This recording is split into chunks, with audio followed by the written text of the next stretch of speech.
Hello, আজকে আমি আরেকটা সিম্পলিফিকেশনের শর্ট ট্রিক নিয়ে এসেছি।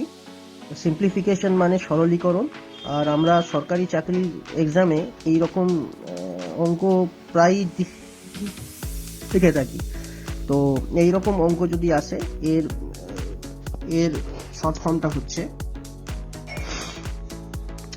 আমরা যখনই দেখব এইরকম অঙ্ক আছে তখনই আমরা কি করব, এই যে 1 আর 3 এই দুটোকে এখানে লিখে দেব, 1 আর 3। তারপরে যটা প্লাস আছে, একটা, দুটো, তিনটে, যটা প্লাস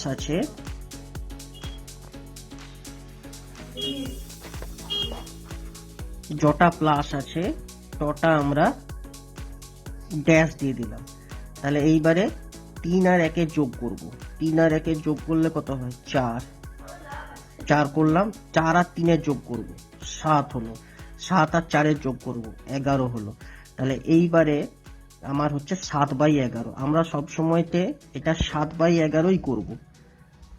এবারে দেখুন, এই 7/11টা এইখানে হলো 7/11, তার উপরে আবার 1 আছে, তাহলে এইটা উল্টে যাবে, 11/7 হবে। ঠিক আছে, এইটাই হয়ে গেল আমাদের অ্যান্সার। তাহলে এটা হচ্ছে শর্ট ফর্ম।